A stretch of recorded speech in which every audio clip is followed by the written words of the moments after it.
বাল বাচ্চা ওঠ, আমার সাথে সাথে আয়, এইভাবে ডেকে নিয়ে মাঠে ছেড়ে দেবো, যা মরতে যা, যা মরতে যা। যেদিন ভারতবর্ষের বুকে চরম ঠান্ডা হয়ে পরম শান্তির পথে বিরাজ করবে, সেদিন হবে আমার ধর্মকর্ম সার্থক। 1988 সালে বলেছেন। বললেন এখন রাজনীতির খেলা তো চলছেই, এবার চলবে সব কর্মীদের নাটকের পালা। এই নাটকে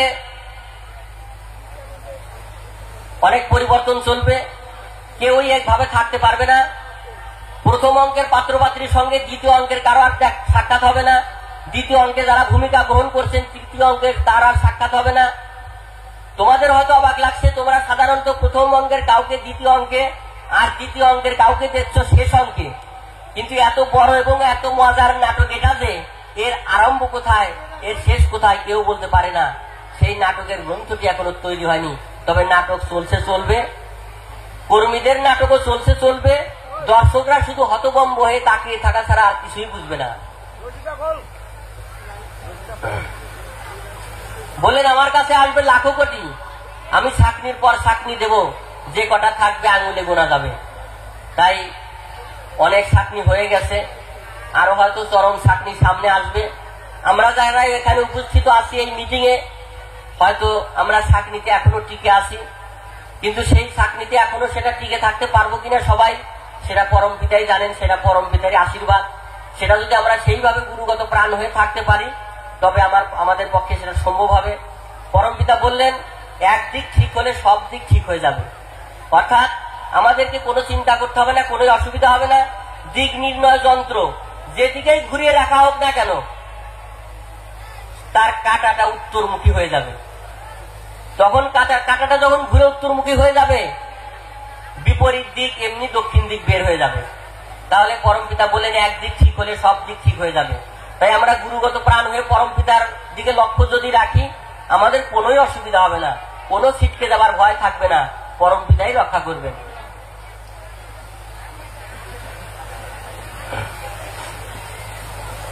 একজন কর্মী বলছেন আপনাদের বক্তব্য অনুযায়ী, আমি ওই গাইডলাইন গুলো টুকরো টুকরো আকারে বলছি, কারণ এক একটা অনেক বড় বড় বিষয়, বিস্তারিত বলতে গেলে অনেক সময় লেগে যাবে, অত সময় তো হাতে নেই।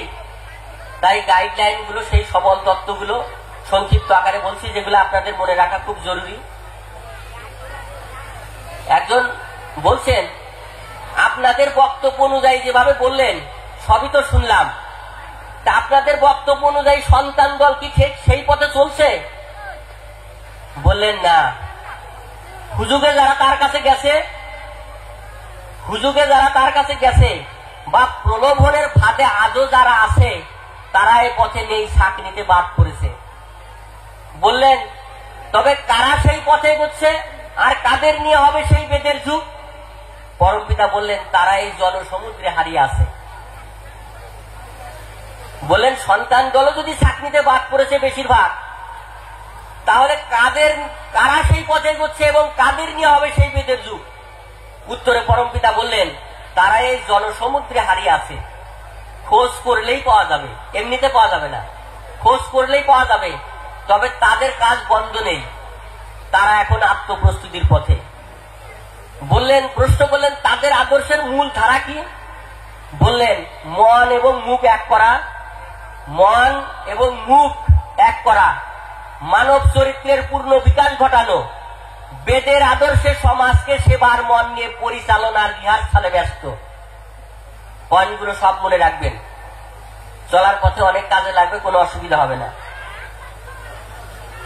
আমরা আদর্শের দিক থেকে কতটা পিছিয়ে আছি সেটা আমরা একটা দৃষ্টান্ত শুনলে বুঝতে পারবো।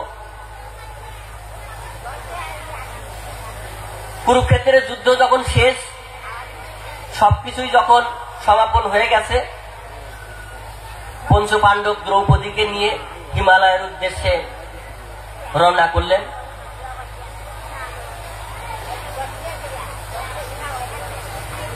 যখন দ্রৌপদীকে নিয়ে যুধিষ্ঠির, ভীম, অর্জুন, নকুল, সহদেব, দ্রৌপদী এইভাবে যাচ্ছেন,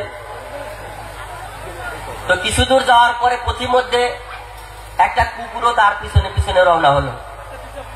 তাহলে যুধিষ্ঠির, ভীম, অর্জুন, নকুল, সহদেব 5 জন, দ্রৌপদীকে নিয়ে 6 জন, আর কুকুরটাকে নিয়ে 7 জন, পেছনে পেছনে একটা কুকুরও রওনা দিল রাস্তা থেকে।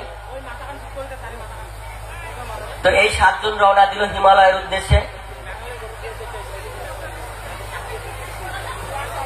তো রওনা করলে পরে কিছু দূর গিয়ে ক্ষুধা তৃষ্ণায় ক্লান্ত হয়ে আর চলতে পারছেন না, দ্রৌপদী পিছন থেকে পড়ে গেল।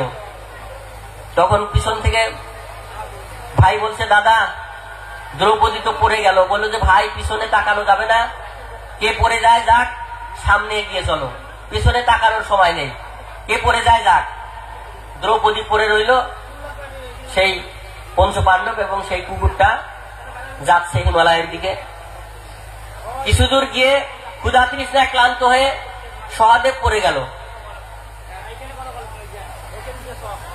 কিছু দূর গিয়ে যখন সহদেব পড়ে গেল, বলছে দাদা সহদেব তো পড়ে গেল ক্লান্ত হয়ে, বলছে ভাই পেছন ফিরে আর তাকানোর সময় নেই, সামনে এগিয়ে চলো। যাচ্ছে, কিছু দূর যেতে যেতে বলছে দাদা নকুল পড়ে গেল। তো এইভাবে একে একে কিছু দূর যেতে যেতে পড়ে গেল। পড়ে যাওয়ার পরে অবশিষ্ট রইল ধর্মরাজ যুধিষ্ঠির এবং সেই কুকুরটা। তো যখন সেই হিমালয়ের দ্বারে গিয়ে পৌঁছাইল, পৌঁছানোর পরে সেই স্বর্গের দ্বার না কি বলে, সেখানে যখন যাবে তখন সেখানে একটাই মাত্র চেয়ার পাতা আছে। যুধিষ্ঠিরকে বলল যে এখানে আপনি শুধু যাচ্ছেন, আপনার শুধু জায়গা হবে, পেছনে পেছনে যে কুকুরটা যাচ্ছে এই কুকুরের কিন্তু জায়গা হবে না, কারণ ওখানে একজনেরই জায়গা আছে, একটাই চেয়ার আছে, একজনের জায়গা হবে, দুজন ওখানে হবে না। তখন যুধিষ্ঠির বলল যে তাহলে যদি একজনেরই জায়গা থাকে তাহলে আমি যাব না, ওই কুকুরটাই যাক, ওই কুকুরটাই যাক, আমি যাব না। বলে কেন? বলে সবাই একে একে ছেড়ে চলে গেছে, কিন্তু এই কুকুরটা আমাকে প্রথম থেকে শেষ পর্যন্ত আমার পেছনে ছিল, আমাকে ছাড়েনি, তাহলে আমি কুকুরটাকে ফেলে আমি একা যাই কি করে? তাই কুকুরটাই যাক, আমি সেখানে না গেলাম। তারপরে সেই কুকুরটার সঙ্গে সঙ্গে একটা ধর্মের রূপ ধারণ করে বলল তোমাকে পরীক্ষা করার জন্য তোমার পিছু নিয়েছিলাম, দেখি তুমি কিরকম মানসিকতা অর্জন করেছো। কুকুরটা তখন অন্য রূপ ধারণ করে বলল আমি তোমাকে পিছনে পিছনে ছিলাম তোমাকে পরীক্ষা করবার জন্য। তাহলে সেই আদর্শের দিক থেকে আমাদের কি মানসিকতা সবাইকে অর্জন করতে হবে, কি মানসিকতা সবাইকে তৈরি করে রাখতে হবে ভাবুন। কত বড় স্বার্থত্যাগ, কত বড় আত্মত্যাগ সামান্য একটা কুকুরের জন্য।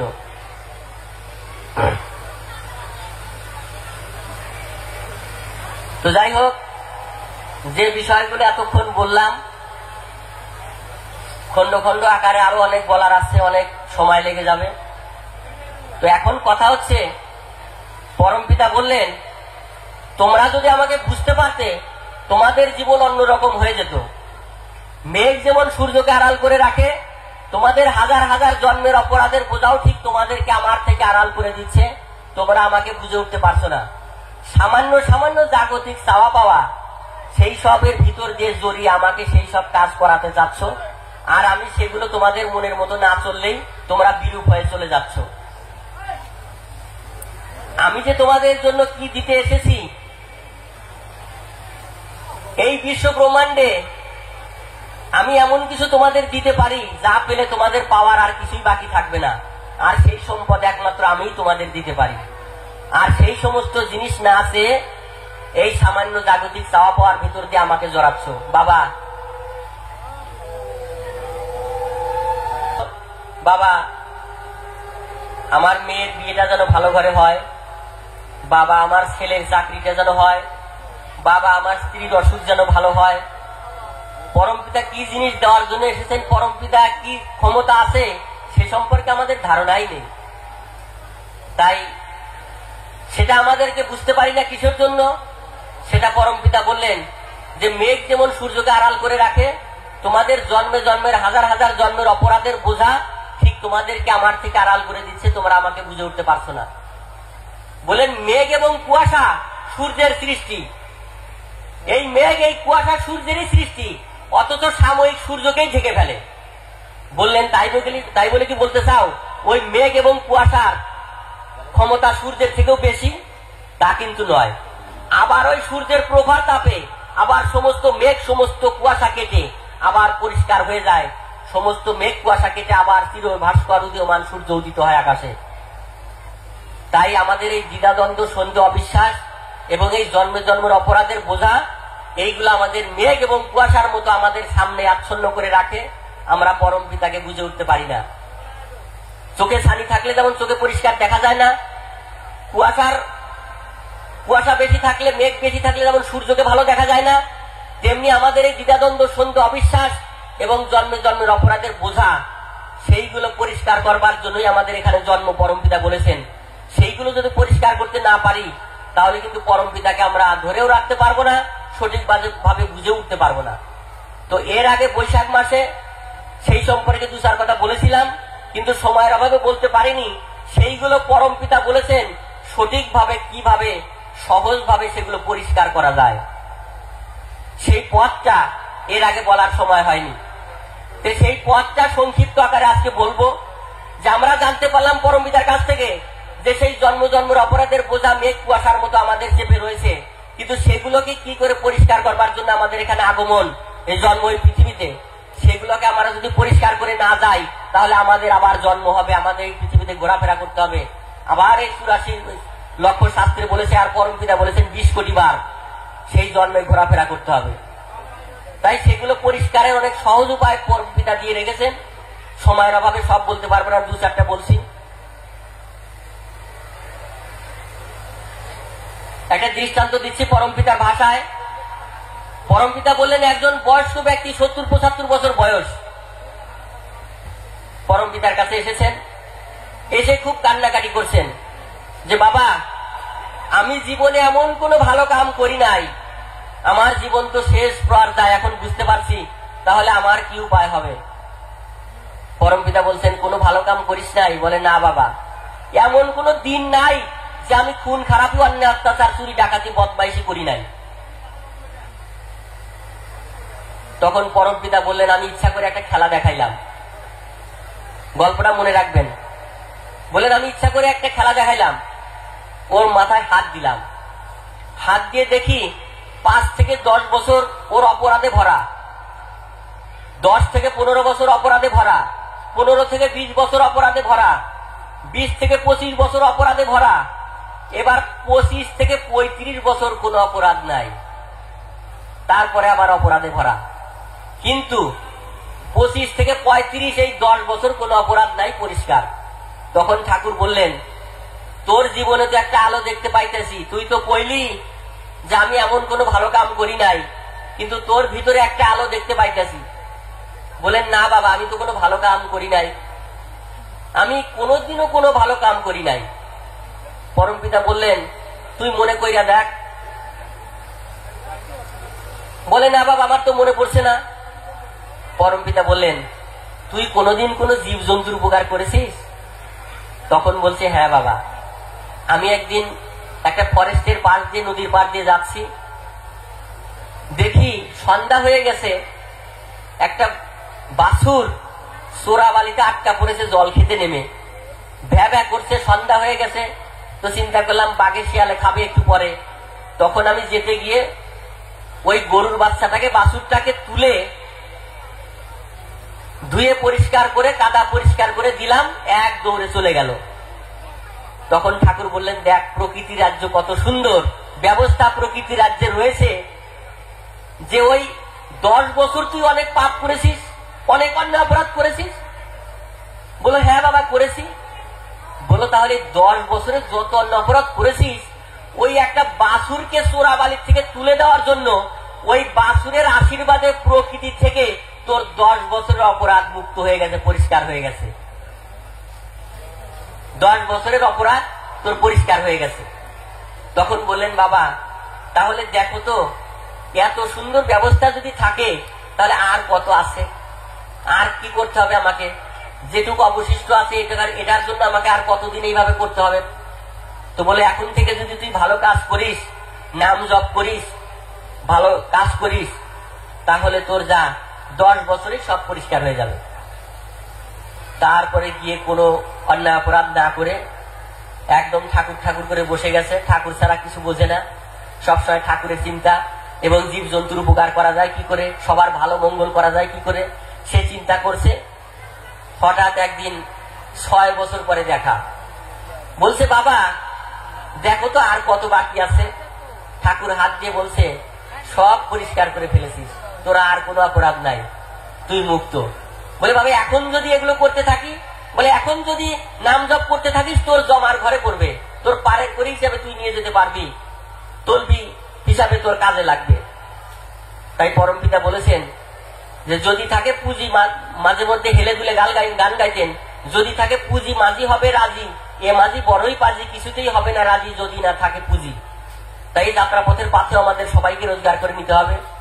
তাই সেই রোজগার করতে গিয়ে একদিন আমরা বছর পর অনুষ্ঠানে আসলাম, মাসে হয়তো একদিন অনুষ্ঠানে একটা কীর্তনে গেলাম, আর এই সারা বছর সারা মাস আমরা কত অন্যায় অপরাধ, কত ভুল ভ্রান্তি, কত আকাম কুকাম চিন্তা, কত অন্যায় অপরাধ করে চলেছি। আর মনে মনে ভাবছি যে আমরা তো ঠাকুরের নামও করছি, কিন্তু অপরাধও অনেক করছি। এই সম্পর্কে পরমপিতা একটা দৃষ্টান্ত দিয়েছেন, পরমপিতার ভাষায় বলছি। বলেন একজন রাজা 20 লক্ষ টাকা দান করবে, একজন রাজা 20 লক্ষ টাকা দান করবে, সব জায়গায় ঢোল দিয়েছে, সব জায়গায় বলে দিয়েছে অমুক দেশের অমুক রাজা 10 লক্ষ টাকা দান, 20 লক্ষ টাকা দান করবে, তোমরা যারা এই দান নিতে ইচ্ছুক তোমরা সবাই অমুক দিন অমুক টাইমে রাজ দরবারে চলে আসবে কাছারিতে। তখন বিভিন্ন জায়গা থেকে দেশ বিদেশ থেকে লোক এসে পড়েছে, দূর দূরান্ত থেকে লোক এসে পড়েছে। 20 লক্ষ টাকা দান করবে মামুলি কথা, সেই 20 লক্ষ টাকা দানের কথা শুনে লোক এসে পড়েছে 40 লক্ষ। যখন 40 লক্ষ লোক এসে পড়েছে, ভাগে কত করে পড়বে? 8 আনা করে পড়েছে। তো যখন ভাগে 8 আনা করে পড়েছে সবার, রাজা বসে আছে, রাজার সামনে দিয়ে বলে যাচ্ছে ভারী দান 20 লক্ষ টাকা, আমাদের ভাগে পেলাম মাত্র 8 আনা, যাতায়াতের খরচাই উঠলো না, আর মাইকিং করে দিয়েছে, ঢোল দিয়েছে 20 লক্ষ টাকা দান করবে। সেই কথা শুনে রাজা চোখের জল ফেলছে প্রজাদের কথা শুনে, আর বলছে আমি 20 লক্ষ টাকা দান করলে হবে কি, ভিখারি দেশে 40 লাখ, আমি 20 লক্ষ টাকা দান করলে হবে কি, ভিখারি তো এসে গেছে 40 লক্ষ, আমার দান অনেক বড় হলে কি হবে। তাই আমরা যেটুকু ঠাকুরের চিন্তা করি, যেটুকু নাম জপ করি, যেটুকু অনুষ্ঠানে যাই, তার থেকে আবার আকাম কুকামের চিন্তা, খারাপ চিন্তা, খারাপ কাজ, নানা রকম কুচিন্তা, এগুলোই বেশি করলাম কিনা সেদিকে আমাদের প্লাস মাইনাস হিসাব করে দেখতে হবে। এক ভক্ত ঠাকুরকে বলছে বাবা তুমি তো বলেছো জব করতে, অনেক লক্ষ লক্ষ জব করতে, তো আমি আজকে, তুমি তো বলেছো সবার জব তুমি লিখে রাখো, হিসাবের খাতায় থাকবে, তো তোমার হিসেবের খাতায় লিখে রাখো আমি আজকে 1.5 লক্ষ জব করেছি। তারপরের দিন এসে বলছে বাবা আজকে 2 লক্ষ জব করেছি, আজকে 50,000 জব করেছি, বলে যা লিখে রাখবো। তো এইভাবে প্রতিদিন এসে বলে যায়। তো 1 বছর হয়ে গেছে, বলে বাবা লিখেছো, বলে হ্যাঁ লিখেছি। ওর আর বিশ্বাস হচ্ছে না। তখন বলছে বাবা দেখো তো আমি কত কোটি জব করেছি, কত হাজার কোটি, আমি সারা বছর এই যে 1.5 লাখ, 2 লাখ, 1 লাখ, 50,000 এইভাবে জব করেছি, তুমি তো লিখে রেখেছো, তাহলে সারা বছরে কত জব করেছে আমাকে হিসাবটা একটু শুনাও তো, তুমি আবার হিসাবে গন্ডগোল করে ফেলতে পারো। তখন বলছে গৌরী রে, গৌরী শঙ্কর, আলমারির উপরে একটা খাতা আছে, নিয়ে আয় তো। নিয়ে এসেছে, বলে ওর নাম আছে, এই নাম বের করতো, ওখানে কত কোটি জব করেছে ওখানে লেখা আছে, দেখ। তখন খাতায় দেখে, বলে বাবা 65টা, মানে 65, মাত্র 65 লেখা আছে। তখন বলছে তোর জব হয়েছে সারা বছরে 65টা। বলে কি বলো বাবা, তুমি তো হিসাবে গড়বড় করে ফেলেছো, আমি একদিনই তো 1.5 লাখ, 2 লাখ, 50,000, 1 লাখ জব করেছি। বলে তুই রোজগার যা করেছিস সেটা তো হিসাব করেছিস, খরচা কত করেছিস সেটা কি হিসাব করেছিস, আমি ওই তো রোজগার খরচা বাদ দিয়ে প্লাস মাইনাস করে যেটা হয় ওইটা করেছি। তাহলে সারা বছর এত জব করে 65টা হয়েছে। তাহলে আমরা জীবন ভর এত যে কাজকর্ম করছি, ভালো কাজ করছি, আমরা যে পাথেও নিয়ে যাব, আমরা রোজগারও করছি আবার খরচাও করছি, কিন্তু হিসাবের ঘরে, মূলের ঘরে কতটুকু টিকলো আমাদের সেটা কি আমরা জানি? সেটাও আমাদের হিসাবের মেলানোর দরকার। তার জন্য কি করতে হবে? আমাদের অভ্যাস করতে হবে। পরমপিতা বললেন একটা ব্যর্থ শ্বাসের কৈফিয়ত দিতে হবে প্রকৃতির দরবারে। কথাটা মাথায় রাখবেন।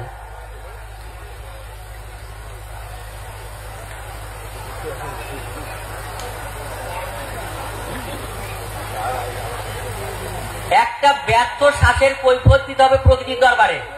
একটা শ্বাস যদি আমাদের জীবনে বৃথা যায়, পরমপিতার চিন্তা ছাড়া, নাম জপ ছাড়া যদি একটা শ্বাস আমাদের বৃথা যায়, সেটাও প্রকৃতির দরবারে জবাবদিহি করতে হবে। ভাবছেন তাইরে নারে করে এইভাবে গড্ডালিকা প্রবাহে গা ভাসিয়ে চলছে, মানে চোখের সামনে দেখতে পাচ্ছি সবাই চলে যাচ্ছে, আমাদেরকে মনে হয় যেতে হবে না, আমাদের দিন এইভাবেই যাবে, আমাদের রক্তের গরম এইরকমই থাকবে, আমরা মনে হয় এইরকমই থাকবো, আমাদের কেউ পথে যেতে হবে না। সবাইকে দেখো আমরা জাতজনমান দৃষ্টান্ত দেখেও বুঝতে পারছি না। তাহলে আমরা যে এখান থেকে যাব, তাহলে পাথেওটা কি নিয়ে যাব? পাথেও কি জানেন? বললেন বেশিরভাগ এখান থেকে যারা গেছে ঝোলা ভর্তি করে নিয়ে গেছে পাথেও। সেই ঝোলা ভর্তি কি জানেন? হায় হুতাশ আর আফসোস। হায় রে, আমি জীবন ভর এত কিছু করলাম, যাদের জন্য করলাম সবাই পড়ে রইল, সবকিছু পড়ে রইল, আমি আজ খালি হাতে একা পথে কোথায় ঘুরছি। যাদের চিন্তা করতে গিয়ে, যাদের পেটের আহার গোছাতে গিয়ে আমার পেটে সময় মতো খাবার ছিল না, যাদের শান্তিতে ঘুম পাড়াতে গিয়ে আমার চোখে সময় মতো ঘুম ছিল না, তাদের জন্য এত কিছু করলাম, তারাও সবাই পড়ে রইল। এত কিছু করলাম, সব টাকা পয়সা, ধন সম্পদ, গাড়ি বাড়ি, সোনা দানা, অট্টালিকা, ব্যাংক ব্যালেন্স সবকিছু পড়ে রইল, আমি আজ খালি হাতে একা পথে কিভাবে ঘুরছি। এই হায় হুতাশ, এই আফসোস ঝোলা ভর্তি করে নিয়ে গেছে বেশিরভাগ। তাই আমরা যেন ওই ঝোলা ভর্তি করে ওই রকম হায় হুতাশ আফসোস নিয়ে না যেতে হয়, তার জন্য পরমপিতা আগেই জানান দিয়ে রেখেছেন যে একটা ব্যর্থ শ্বাসের কৈফিয়ত দিতে হবে প্রকৃতির দরবারে। আর বললেন কি বললেন? বললেন তোমরা যদি আমার কথা মতো চলতে পারো, আমার কথা মতো চলো, তাহলে এক একজন জুয়েল হয়ে যেতে পারো। ভাবেন তার ভাষাটা। তোমরা যদি আমার কথা মতো চলো, যেভাবে আমি নির্দেশ দিয়েছি সেইভাবে কাটায় কাটায় চলতে পারো, তাহলে এক একজন জুয়েল হয়ে যেতে পারো এবং মৃত্যুর পরে বুক ফুলে যেতে পারবে। কোন রকম হতাশা, নিরাশা, হায় হুতাশ, আফসোস ওইসব কিচ্ছু থাকবে না। তাহলে আমরা সেদিকে না গিয়ে আমরা যেগুলো থাকবে না সেগুলোর চিন্তা করছি। আমরা এই পৃথিবীটাকেই মূল্য দিয়ে বসেছি। যে সিঁড়ি বেয়ে স্বর্গে যেতে হবে, সেই সিঁড়িটাকেই আমরা স্বর্গ মনে করে ঘুমিয়ে পড়েছি। স্বর্গে আর আমাদের যাওয়া হচ্ছে না, সেই গন্তব্যস্থলে আমাদের আর যাওয়া হচ্ছে না, সিঁড়ির মাঝেই আমরা ঘুমিয়ে পড়েছি। এই সমাজ জীবন, জন্ম থেকে মৃত্যু পর্যন্ত এই যে সিঁড়ি, এই সিঁড়ি বেয়ে আমাদেরকে উঠতে হবে। এটা কর্মক্ষেত্র, এটা ট্রেনিং সেন্টার। বিভিন্ন বই পুস্তকে আপনারা পাবেন, সব বিস্তারিত বলা আমার সম্ভব হচ্ছে না। এটা ট্রেনিং সেন্টার, এটা কর্মক্ষেত্র। আমরা কর্ম করতে এসেছি, আমরা কর্ম করে এখান থেকে চলে যাব, ফার্স্ট ক্লাস পেয়ে ফার্স্ট ক্লাস বুক দিতে যাব। বললেন যারা এখান থেকে ফার্স্ট ক্লাস পেয়ে ফার্স্ট ক্লাস বুক দিতে যাবে, তাদের জন্য স্রষ্টার রাজত্বে এরকম বহু খালি পৃথিবী রিজার্ভ করা আছে।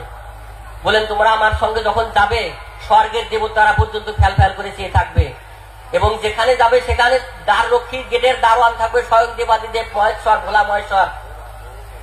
সেই দেবাদিদেব বলবো ওয়েলকাম জানাবে, স্বাগত জানাবে, তোমরা কত সৌভাগ্যবান পরম পিতার সঙ্গে যাচ্ছ, যাও, কত স্বাগত জানাবে।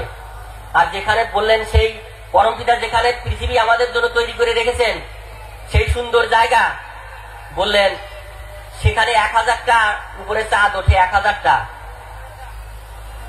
1000টা যেখানে চাঁদ ওঠে শুভ্র স্ফটিকের মতো, মাটিগুলো সেখানে কাচের মতো, স্ফটিকের মতো। এমন সুন্দর জায়গা, এমন সুন্দর পৃথিবী আমাদের জন্য রিজার্ভ করা আছে পরম পিতা, সেখানে আমরা আমাদেরকে নিয়ে যেতে চাইছেন।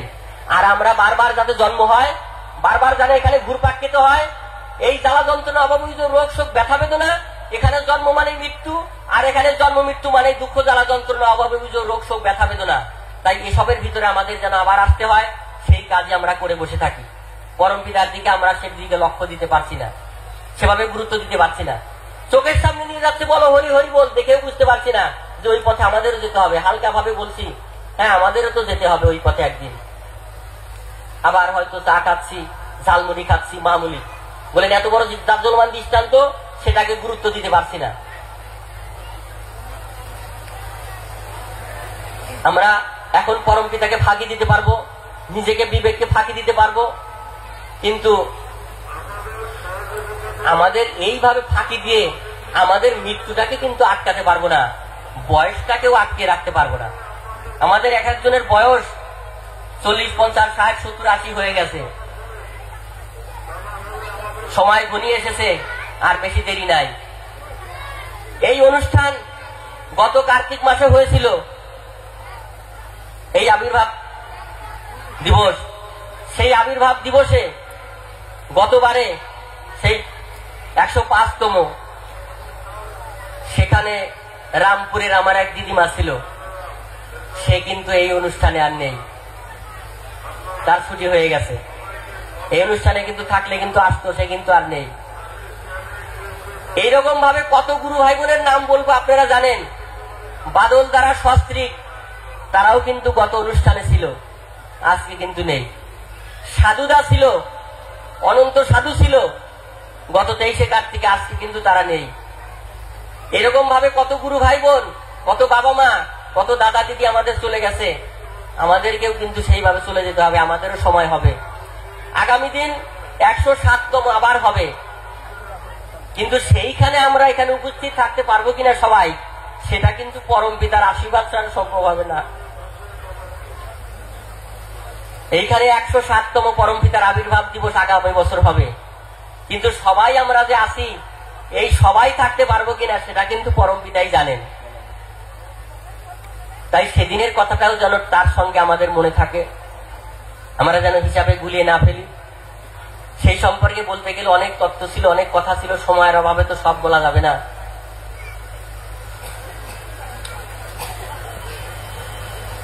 বললেন আগে পাত্র তৈরি করো, উপযুক্ত পাত্রে উপযুক্ত মতে উপযুক্ত জিনিস তোমরা পাবে।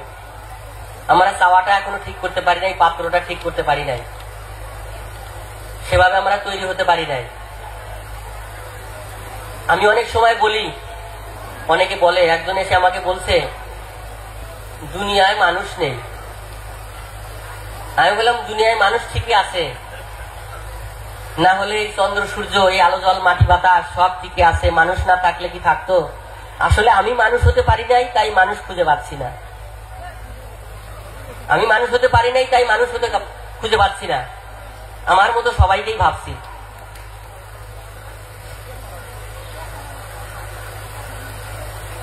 1/5/1992 সাল,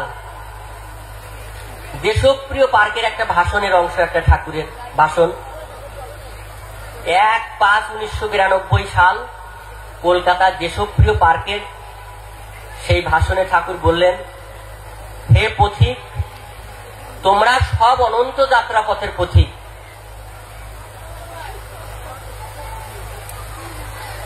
তোমরা নিজের মাঝে ঠিক থেকো। কথাটা খুব ভালোভাবে মনে রাখবেন, পয়েন্টটা কিন্তু ভুলে গেলে চলবে না, সবাইকে মনে রাখতে হবে। 1/5/1992 সাল কলকাতার দেশপ্রিয় পার্কের ভাষণ, তার কিছুটা অংশ। বললেন, হে পথিক, তোমরা সব অনন্ত যাত্রাপথের পথিক।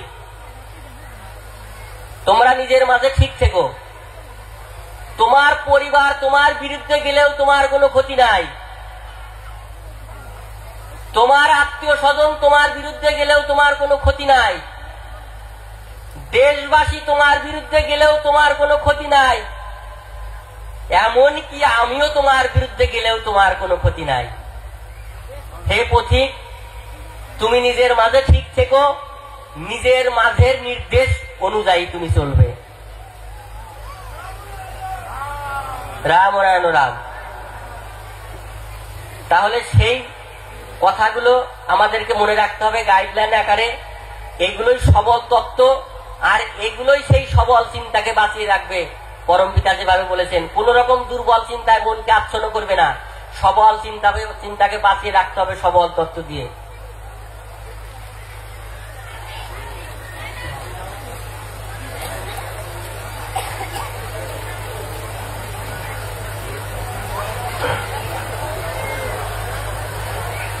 বললেন, এবার তোমরা আমাকে হারালে, তোমাদের এক একজনের জন্ম ৫,০০০ কোটি বারও হইতে পারে। শাস্ত্রে তো বলেছেন ৮৪ লক্ষ জীব আছে, পরমপিতা বলেছেন ২০ কোটি আছে। আর এবার তোমরা আমাকে হারালে, তোমাদের এক একজনের জন্ম ৫,০০০ কোটি বারও হইতে পারে ৫০০ কোটি বছরে। ৫০০ কোটি বছরে ৫,০০০ কোটি বারও জন্ম হইতে পারে এক একজনের, ওই ৮৪ লক্ষ ২০ কোটি নয়। বলেন ৫,০০০ কোটি বার জন্মের পরে তোমাদের না হয় সামান্য একটু উন্নতি হইল, তো ৫,০০০ কোটি বার জন্মের পরে সামান্য একটু উন্নতিতে লাভ কি হইল? বললেন কচ্ছপ ৩৫০ বছর আয়ু, তো প্রায় ৩০০-৩৫০ বছর আয়ু। ওর গলাটা কেটে দিলেও কাটা মাথায় জল খেতে থাকে, এত ওর জান শক্ত। কিন্তু দেহ তো নাই, ওই গলা দিয়ে বের হয়ে যায়। বললেন তোমরা যখন মৃত্যুর পরে সবকিছু বুঝতে পারবে, দিক দৃষ্টি খোলা হয়ে যাবে, বেশি বেশি নাম জপ শুরু করবে। যে বাবা, তোমার আদেশ পালন করি নাই, দেহ পেয়ে তো গুরুত্ব দেই নাই, এখন তো বুঝতে পারছি কি সর্বনাশ, বেশি বেশি করে নাম জপ শুরু করবে তখন। বললেন ওই কচ্ছপের কাটা মাথার জল খাওয়ার মতো হবে, কারণ দেহ তো নাই। ওই বিদেহীর জপে কাজ হবে না, ওখানে গিয়ে নাম জপ করে বেশি বেশি নাম জপ করলেই যদি বেশি মাত্রা হতো, তাহলে প্রকৃতি তো তোমাদের এখানে পাঠাতোই না, এখানে জন্মই হতো না, ওখানে বসেই সবকিছু করতে পারতে। তাহলে ওখানে বসে সবকিছু করা যাবে না বলে আমাদের এখানে আগমন। তাহলে এই সমস্ত কথা নিজেরাও আলোচনা করব না, কেউ আলোচনা জানে তাকে করারও সুযোগ দেব না। যেখানে গেলে এখানে আমরা জানতে পারবো এগুলো, সেখানে আমরা যাবও না। তাহলে কি করে হবে বলুন? একজন ভাই যদি ভালো বলে, মাস্টারদা খুব ভালো বলে, আরো দাদারা খুব ভালো বলেছে, আমার খুব ভালো লেগেছে, আমি বসে বসে শুনেছি, সেটা তো আমারই গর্ব। আমারই দাদারা বলেছে, এত সুন্দর বলেছে। ঠাকুর বললেন ভাইয়ের জন্য বড়াই করো, লড়াই করো না ভাইয়ের সাথে। কি বলা আছে না? ভাইয়ের জন্য, ভাইয়ের সঙ্গে লড়াই করো না, ভাইয়ের জন্য বড়াই করো। তো ভাইয়ের জন্য বড়াই করতে বলেছে। তা আমার দাদারা এত সুন্দর ভালো বলেছে, সেটা তো আমারই দাদা, আমারই ভাই, সেটা তো আমার আনন্দের বিষয়। কিন্তু সেখানেও অনেক সময় আমরা পিছিয়ে লেগে যাই, হিংসায় জ্বলে পড়ে মরি, প্রতিপত্তি সহ্য করতে পারি না। বলুন এটা কি একটা বেদের সংগঠনের, বেদকর্মীর আদর্শ, পরমপিতার আদর্শ হলো? তাহলে কি শিখলাম এতদিন ধরে কি শিখলাম পরমপিতার কাছে? পরমপিতার সান্নিধ্যে গিয়ে কি জানতে পারলাম, কি বুঝতে পারলাম? তাহলে এখনো একজন বক্তা একজনের পিছনে লাগি, একজন ভাই আর একজনের পিছনে লাগি, এই যদি আমাদের চরিত্র হয়, তাহলে এটা কি বেদের সংগঠন না আমরা বেদকর্মী? এই আমাদের চেহারা।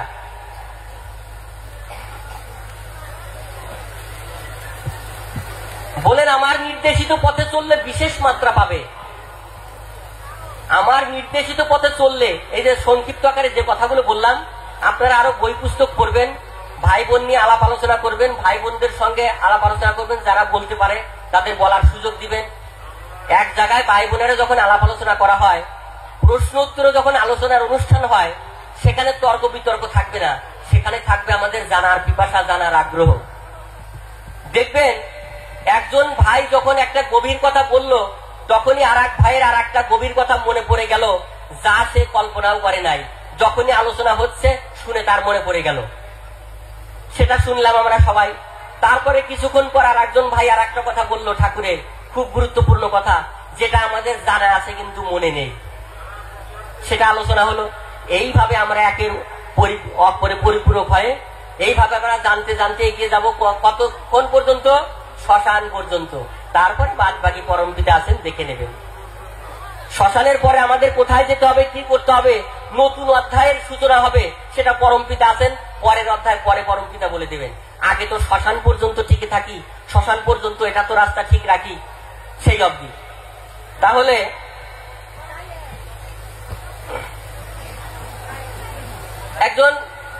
একবার চরক মেলায় গেছি, তো চরক মেলায় গেলে একজন বলছে, চড়ক মেলা দেখতে আসলাম, কই বিকাল থেকে অপেক্ষা করছি, দুপুর থেকে চড়ক তো ঘোরে না। তো একজন বলছে, চড়ক মেলা দেখতে আসছো, দেখতে থাকো, চড়ক ঘুরলে তো মেলাই শেষ। মানে চড়ক মেলাটা এরকম, চড়ক মেলা যতক্ষণ দেখতে আসছো দেখতে থাকো, চড়ক ঘুরলে মেলাই শেষ। তো এই যে বিশ্বজোড়া যে এই যে ধ্বংসকাণ্ড হবে, এই যে হচ্ছে বিভিন্ন জায়গায়, আমরা মোবাইলে টিভিতে দেখতে পাচ্ছি, খবরে দেখতে পাচ্ছি, বন্যা হচ্ছে, ভূমিকম্প হচ্ছে, খরা হচ্ছে, ঘূর্ণিঝড় হচ্ছে, একের পর এক হয়েই যাচ্ছে। আমাদের এখানে যদি হয় তাহলে তো আমরাও শেষ। সব জায়গায় আমরা দেখছি এরকম, আমাদের এখানে হলে আমরাও শেষ হয়ে যাব। যদি একটা সুনামি হয়ে যায়, সব বেঁচে একাকার হয়ে যাবে, যেটা ঠাকুরের অনেক বলা আছে হিমালয় পর্বতমালা সম্পর্কে। তাহলে চড়ক গুলো তো মেলাই শেষ। অস্থির হয়ে যায়, ঠাকুরের কাজ তো হয় না, বিপ্লব তো হয় না, না জানি ঠাকুর আর এগুলো কাজ করবে না, না জানি ঠাকুর মরে গেছে। এই যে দুর্গাপুজো এলো, দুর্গাপুজো আসার 1-1.5 মাস 2 মাস আগের থেকে বাড়ি ঘর পরিষ্কার, নতুন জামা প্যান্ট, মুয়া মুরকি নারী বড়ি কত কিছু বানানোর ধুম। তারপর যখন ষষ্ঠীতে মা খাটে উঠলো, ষষ্ঠী, সপ্তমী, অষ্টমী, নবমী, দশমী, বিজয়া দশমী, দুর্গা মাইকি জয় শেষ। আসতেই যে 1-1.5 মাস সময় লাগলো, যেতে আর কিন্তু অত সময় লাগলো না। তাই বিশ্বজোড়া পরমপিতা যে কাজ করবেন বলেন, গত মহাভারতের কুরুক্ষেত্র হয়েছিল দিল্লির পাশে হস্তিনাপুর নগরে, সেটা নাকি ভারতবর্ষের মাত্র কয়েকটা প্রদেশ নিয়ে সংগঠিত হয়েছিল, তাতেই 18 দিন চলছিল। এবার সারা পৃথিবী নিয়ে হবে এবং 7 দিনে সমাপ্ত করে দেবেন। তাহলে শুরু হলে সোমবারে যদি শুরু হয়, ঘুরে কিন্তু আর সোমবার আসবে না, রবিবারই শেষ হয়ে যাবে। কারণ সোমবার আসলে 8 দিন হয়ে যাবে। তাহলে যতক্ষণ সময় হয়নি ততক্ষণ সময় আমরা মেলা দেখতে থাকি, চড়ক ঘুরলে তো মেলাই শেষ। আমরা পরম পিতার উপরে এত অধৈর্য হয়ে যাচ্ছি, ধৈর্য হারা হয়ে যাচ্ছি, বিশ্বাস হারিয়ে ফেলছি। আমরা যে পরম পিতাকে সঠিকভাবে বুঝতে পারি নাই, সে সম্পর্কে আরো অনেক কথা বলার ছিল, সেটা তো সময়ের অভাবে সব বলতে পারবো না। তো একটা কথা বলে রাখি, আপনারা কিছু মনে করবেন না, আমি অসুস্থতার কারণে দিতে পারছি না। মাঝে মধ্যে ঠাকুরের বিভিন্ন বিষয়ের উপরে বিভিন্ন আলোচনা মোবাইলে দিয়ে থাকি, আপনারা ফেসবুকে দেখবেন, শ্যামল কীর্তনিয়া সার্চ করে, সেখানে আপনারা পেয়েও থাকেন। আমি চেষ্টা করব বিভিন্ন বিষয়, বিভিন্ন মাঝে মধ্যে সেগুলা দুরূহ তত্ত্ব বা বিভিন্ন বিষয়ের উপরে সেগুলো দেওয়ার। এই সংক্ষিপ্ত সময়ে 2-3 ঘন্টার সময় তো সব বলা সম্ভব হয় না। তো যাই হোক, আমরা এই প্রসঙ্গে যে সমস্ত আলোচনাগুলো শুনলাম, আমাদের এখন প্রয়োজন আত্মিক প্রস্তুতি। আমাদের সেই আদর্শ সৈনিক, আদর্শ সাধক, আদর্শ বেদকর্মী আমাদেরকে প্রত্যেককে হতে হবে। পরমপিতা যেভাবে চেয়েছেন সেভাবে আমাদেরকে চেষ্টা করতে হবে। এবং সেটা চেষ্টা করতে করতে যদি শ্মশান পর্যন্ত পৌঁছে যায়, তাহলে কেমন করে হবে বলুন? পরমপিতা এত কিছু বলে রেখেছেন, এই যে পরমপিতার মুখ থেকে আমরা এত কিছু জানতে পারছি, শুনতে পারছি, এটা আমাদের পরম সৌভাগ্য। পরমপিতার কাছ থেকে এটা তো সবাই জানতে পারে নাই। খেয়াল করে দেখবেন, আমরা যেটা জানতে পারেছি এটা কিন্তু পৃথিবীর সবাই জানতে পারেনি। তাই পরমপিতার কাছ থেকে আমরা এত কিছু জানতে পেরেছি, বুঝতে পেরেছি, শুনতে পেরেছি, এটা আমাদের পরম সৌভাগ্য। তার সঙ্গে সঙ্গে একটা চরম দুর্ভাগ্য নেমে এসেছে, যে আমরা এত কিছু শুনেও সেটা কাজে লাগাতে পারলাম না। যেভাবে পরমপিতা চেয়েছেন, বলেছেন, সেভাবে আমরা সবাই পালন করতে পারলাম না। হয়তো সবাই পারেনি তা নয়, কেউ যে পারেনি তা বলছি না, কিন্তু আমার মতো যারা আছেন এইরকম যেন না থাকেন, আমার মতো এরকম অদম হয়ে আমরা যেন সেইভাবে চেষ্টা করি। সেই চেষ্টাটা যেন এখন থেকেই হয়। পরমপিতা যেভাবে চেয়েছেন সেইভাবে নীতি আদর্শ পরমপিতার সেই যেভাবে চেয়েছেন সেইভাবে আমরা তৈরি হব।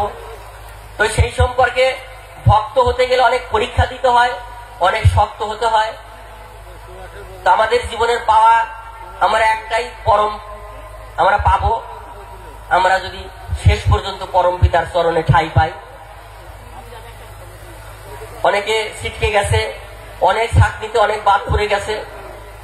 পরমপিতাও বলে রেখেছেন যে তোমাদের মধ্যে আবার অনেকে আছে আমার কথা বিশ্বাস করতে চায় না, আমার কথায় সন্দেহ করে। তা দুবার করে আমাকে যদি সে কথা বলতে হয়, বা কেন আমি সে কথা বললাম তার কৈফিয়ত আমাকে দিতে হয়, এইভাবে যতবার বলতে হবে তত দূরে সরে যাবে। এইরকম বাইরে দূরে দূরে কত আছে, প্রথমে ধরে রাখার চেষ্টা করি, তারপর ছেড়ে দেই। তো সেই রকম ছেড়ে দেওয়া মানে পরম পিতার ঘরানা থেকে বাদ, পরম পিতার গণ্ডি থেকে বাদ, সেই রকম যেন ছিটকে সেই চাকরিতে বাদ না পড়ি, পরম পিতার কাছে কামনা করব। আর একটাই হচ্ছে পরম পাওয়া, সেটা আমরা শচীনদার কাছ থেকে জানতে পেরেছি। শচীন দাস ঠাকুরের পরম ভক্ত ছিল। তো শচীন দাস একদিন শচীন দাসকে ডেকে ঠাকুর বলছে, শচীন রে, তো একটা নাম কীর্তনের ব্যবস্থা করলে কেমন হয়? তখন রামনারায়ণ দেননি তার আগ মুহূর্তে। তো শচীন দাস বললো, হ্যাঁ বাবা, খুব ভালো হয়। বলো তাহলে একটা নাম কীর্তনের ব্যবস্থা কর। সবাইকে বলে তো আলাপ আলোচনা করে একটা নাম কীর্তনের ব্যবস্থা করেছে। তো কোন একটা সময় ঠাকুর বলছে, এক কাজ কর, একটু বাধা দেখতে পাচ্ছি, এখনকার মতো না হয় আপাতত থাক। শচীন দাস এমন নাসর বান্দা, বলো না বাবা, তুমি যখন মনস্থ করেছো, তুমি কথা দাও, তুমি আশীর্বাদ দিলেই হয়ে যাবে, তুমি আশীর্বাদ করলেই হয়ে যাবে, তুমি শুধু আশীর্বাদ করো। বললো আচ্ছা ঠিক আছে। তারপরে যাই হোক সবাইকে নিয়ে একটা নাম কীর্তনের ব্যবস্থা করলো। ঠাকুর হরে কৃষ্ণ নামের একটা নতুন সুর দিলেন, খুব সুন্দর নাম কীর্তন হলো। চারিদিক থেকে সব চাল ডাল তেল নুন সব আসতে লাগলো। মহা ধুমধাম করে সেই অষ্টপ্রহর হয়ে গেল, নাম কীর্তন হয়ে গেল। তো নাম কীর্তনের শেষে নাম কীর্তনে অনেক খাটনাখাটি করেছে শচীন দাস। তো একদিন নাম কীর্তনের শেষে বিকেল বেলায় ঠাকুর শচীন দাসকে ডেকে বলছে, শচীন, দুপুর বেলায় খাওয়া দাওয়ার পরে বিকেল বেলায় বলছে, শচীন, তুই একটা পাটি এবং একটা বালিশ নিয়ে আমার কাছে এসে বস। তখন একটা পাটি একটা বালিশ নিয়ে শচীন দাস ঠাকুরের কাছে বসেছে ঠাকুরের কাছে। ঠাকুর বলছেন, নাম যজ্ঞে তুই অনেক খেটেছিস, অনেক পরিশ্রম করেছিস, আমার খুব ভালো লেগেছে, তোর পরিশ্রমে তোর ব্যবহারে আমি খুব খুশি হয়েছি। তা আজকে আমি তোকে কিছু দেব, তুই চা, কি চাস বল। তো শচীন দাস বলছে, বাবা কি চাইবো তোমার কাছে? বলে কেন? টাকা পয়সা ধন সম্পদ গাড়ি বাড়ি সোনা দানা অট্টালিকা ব্যাংক ব্যালেন্স কি চাস বল, তোকে উজাড় করে দেবো, আমি যা চাস ভরপুর করে দেব। তখন শচীন দাস বলছে, ও সব আমি কিছুই চাই না বাবা, আমি যেন শুধু তোমার চরণে থাকতে পারি, তুমি শুধু আমাকে সেই আশীর্বাদ করো। শুনে ঠাকুর কান্না করছে।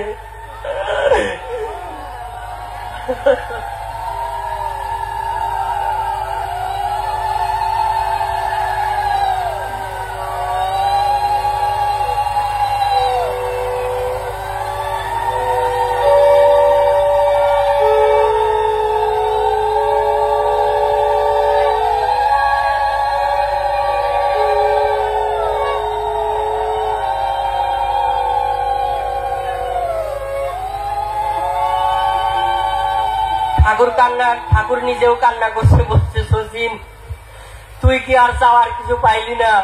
তুই আমার কাছে কি চাইলি শচীন? আমি কি আর সহ্য করতে পারছি না। বলছে, বাবা, টাকা পয়সা ধন সম্পদ তো চিরদিনের জন্য নয়, আমি এই পৃথিবীতে যে কদিন আছি সেই কদিনের জন্য, কিন্তু তুমি তো আমার চিরদিনের, তাই আমি তোমার চরণ ছাড়া আর কিছুই চাই না। পরম পিতা চরণ বানিয়ে দিয়ে বললেন, নে, তুই এই পেয়েই যখন খুশি, আমি তোকে কথা দিলাম, তুই আমাকে যখনই ডাকবি সশরীরে আমাকে পাবি, আমি জন্ম জন্মান্তর যুগ যুগ ধরে তোর কাছে বাধা হয়ে রইলাম।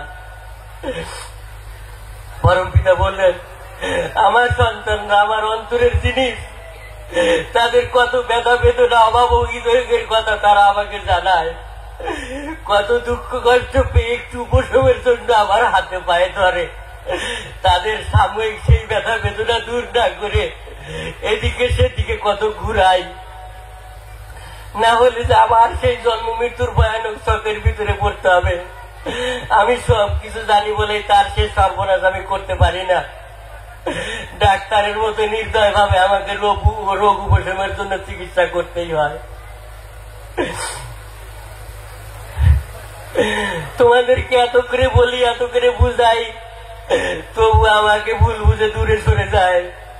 তারপরে নানান ঘাত প্রতিঘাত খেয়ে নিজের ভুল বুঝতে পেরে যখন ফিরিয়েছে আবার আমাকে বাবা বলে ডাকে, আমি আবার বুকে টেনে নেই, কারণ আমি যে বাবা,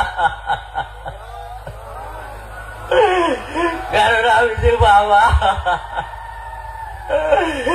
পরম পিতা এত আপনজন, আমাদের জন্মে আমাদের এত আপনজন আর কেউ পাবো না, কোন জন্মে কাউকে পাবো না। বাবা মা এত আপনজন তবু ছেড়ে চলে যায়, কিন্তু পরম পিতা আমাদেরকে ছেড়ে চলে যাবেন না। এত পরম আপনজন কারো কথায় যেন ভুল না বুঝি, আমরা যেন পরম পিতার চরণ চাই। আমরা পরম পিতার কাছে সবাই প্রার্থনা করি, সবার হয়ে আমি বলি, আপনারা সবাই আমার আপনজন, সবার হয়ে আমি পরম পিতার কাছে কামনা করছি, বাবা তুমি আমাদেরকে ধরে রেখো শেষ পর্যন্ত, তোমার সঙ্গে যেন চিরকালের প্রতীক হয়ে যেতে পারি, তোমার চরণে যেন আমরা একটু ঠাঁই পাই, সেই আবেদন সবার উদ্দেশ্যে রেখে সবাই একবার বলুন পরম পিতার উদ্দেশ্যে, রাম নারায়ণ রাম, রাম নারায়ণ রাম, রাম নারায়ণ রাম।